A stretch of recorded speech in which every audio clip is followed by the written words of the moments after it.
I moved into a rental house just outside Knoxville. It was old. Creaky floors, stained wallpaper, and a weird smell in the laundry room that never really went away.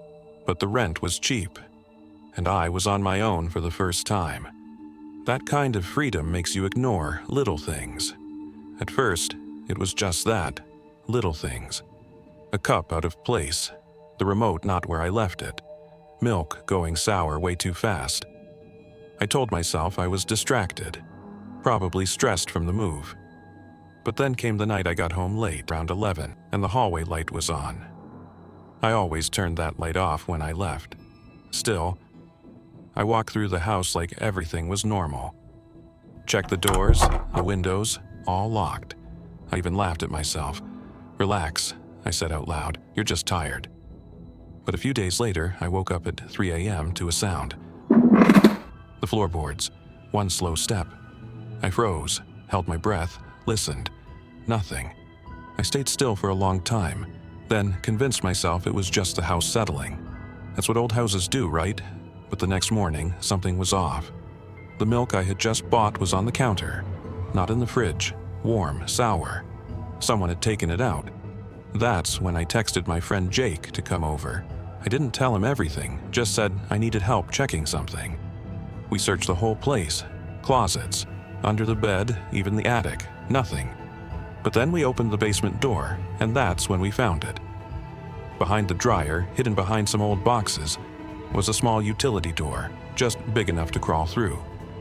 Jake pulled it open. Behind it was a crawl space, maybe 4 feet high, 10 feet deep.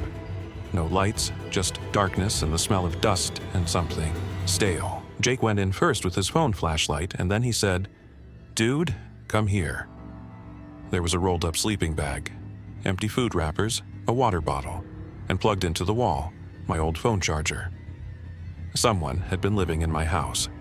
While I slept, while I worked. They'd been coming out at night, using my things, eating my food. We backed out fast and called the police. They found fingerprints, confirmed what we already knew. Whoever it was had broken in weeks ago, before I changed the locks, and they never left. But that's not the part that still keeps me up. While they were clearing out the crawl space, one of the officers found something under the sleeping bag. A small piece of paper torn from a notebook. It had a drawing on it. Crude. Just a sketch of a bed, and a person sleeping in it. My bed, me, and written in shaky, blocky letters across the top, "Watching you sleep." I haven't stayed in that house since. I don't think I ever will. My cousin Darren and I used to go urban exploring around Buffalo. Old factories, boarded-up hospitals, abandoned houses. We never stole anything, just photos and stories. One weekend, we found a place no one had touched in years. A rotting 2-story house tucked behind a tree line, covered in ivy and shadows. We squeezed in through a busted side door. Inside, it felt like the house was holding its breath. Wallpaper peeling like old skin, furniture sagging into the floor. Dust thick enough to write your name in. I had my digital camera. Darren had a flashlight. We split up, just for a minute. I snapped a photo of an old dresser, a broken mirror. Then I reached the top of the stairs. That's when I saw it. A bedroom at the end of the hall, the door halfway open. Inside, light was leaking through torn curtains. I took a picture, didn't think much of it. We left 20 minutes later. Back at his place, we loaded the photos onto his laptop. Most of them were what we expected. Broken glass, old wallpaper, debris. But then, we saw that photo, the one from the hallway. There was a woman in the window. We both leaned in, silent. She was standing in the room, behind the glass. Pale skin, black hair down past her shoulders, wearing some kind of raincoat or robe, eyes half closed, face blank. We hadn't seen anyone in that house. We would have seen her, even stranger. The window she stood behind was boarded shut from the outside. Nailed tight, covered in dust. We zoomed in. She wasn't behind the glass. She was part of it. Her face blurred at the edges like she was inside the pane itself. I wanted to delete the picture right then, but Darren was already printing it. "I want to see if it's just a camera glitch," he said. That's when his laptop shut off. Completely. Not just asleep, dead black screen, battery full, power light on. Then we saw it. The screen lit back up. The photo folder, empty. Every picture was gone except for one. A new file had appeared. It was a photo of us, sitting there, looking at the screen, but taken from behind us. We whipped around, no one there. I unplugged the laptop and nearly dropped it. Darren was pale, shaking. I said, "We didn't take that picture." He just nodded. The next morning, he texted me. My bathroom mirror cracked while I was brushing my teeth. I didn't touch it. A few days later, I got another message from him. Just one line. "She doesn't want to be seen." Then nothing. His number stopped working. His apartment? Empty. Phone left behind. Clothes still in drawers. Wallet untouched, gone. I tried to find him, filed a report. Nothing ever came of it.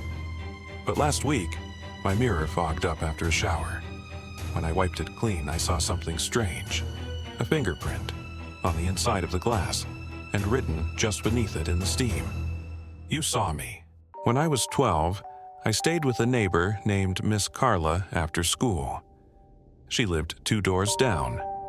No husband, no kids, just a tidy blue house and a constant smell of lavender and dust. She was nice, in that overly sweet way that makes your skin crawl a little. Always smiling, always watching. She loved games, card games, imagination games. She called them adventures. One night, after my mom dropped me off, Carla said, "We're playing a new game tonight." I asked what it was. She smiled. "It's called Stay Still, Stay Safe." She turned off every light in the house, lit one candle, sat me down on the living room floor. "The rules are easy," she whispered. "No matter what you hear, don't move, not even a twitch."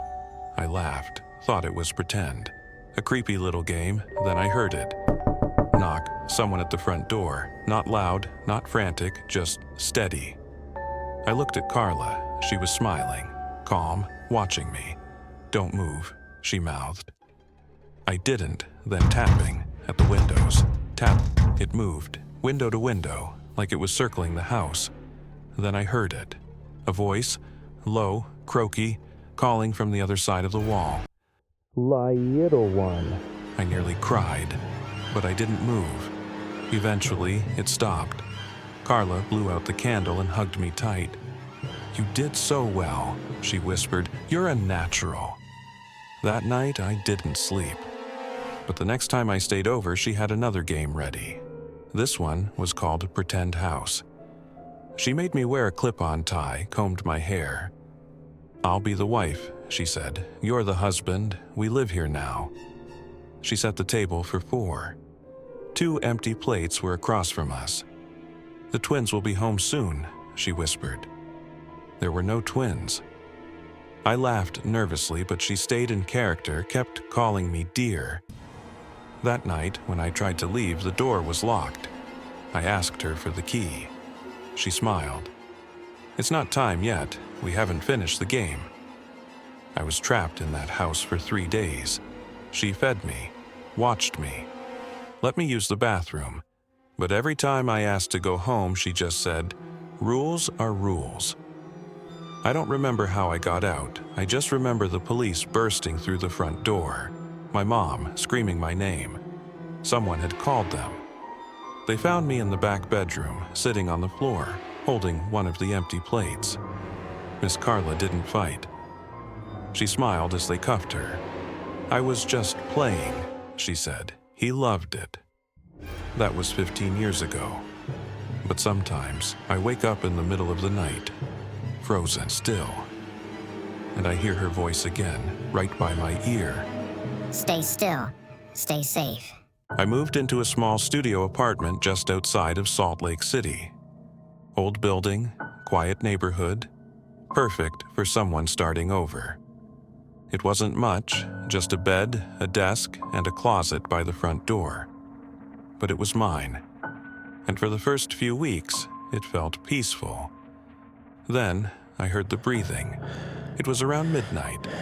I had just turned out the lights and slid into bed. That's when I heard it. Breathing. I sat up, heart pounding. It wasn't coming from outside, not from the vents. It was inside my room. I stared at the closet door across from my bed. It was shut, same as always, but the sound was coming from there. I grabbed my phone, turned on the flashlight, and crept toward it. My hand was shaking. I yanked the door open. Nothing, just coats, shoes, a few boxes I hadn't unpacked yet. I laughed it off, told myself I was overtired. Stress can play tricks on you, right? The next night, it happened again. Same time, same breathing. I didn't move this time, just listened. Then I whispered, "Hello?" The breathing stopped. I got out of bed and opened the door slowly. Again, nothing, but felt wrong, like the air was heavier in there. The next day, I installed a cheap motion detector above the closet, just to prove to myself I was being paranoid. Midnight came. I lay in bed, staring at the ceiling. And then, click. The red light on the detector blinked. Movement? Then the closet door creaked. Just a few inches, I bolted from bed and ran out of the apartment. Didn't stop until I was halfway down the block.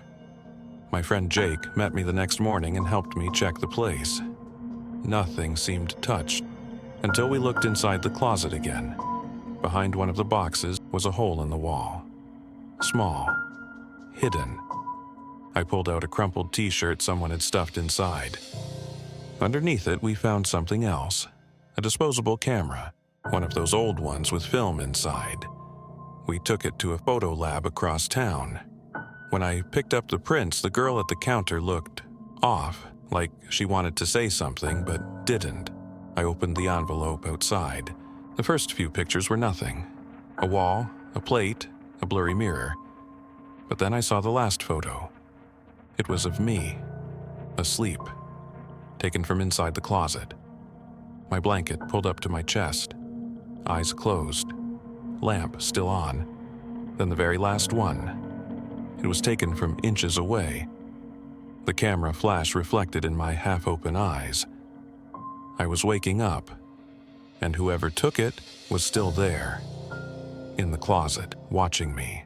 I was house-sitting for my aunt just outside Eugene, Oregon. Her place sat alone on a hill, surrounded by woods. No neighbors, no traffic, just silence. It was peaceful. Until Wednesday night. I had just turned off the TV when I heard it. Knock, slow, measured. I froze. There shouldn't have been anyone out there. No deliveries, no visitors. And the gravel driveway was empty. I crept to the peephole, and there he was. A man, standing perfectly still on the porch, wearing a plain black hoodie and a white plastic mask, expressionless. Just two black holes for eyes. I backed away from the door. He knocked again. Knock. Then silence. I waited, holding my breath. 10 minutes passed before I looked again, gone.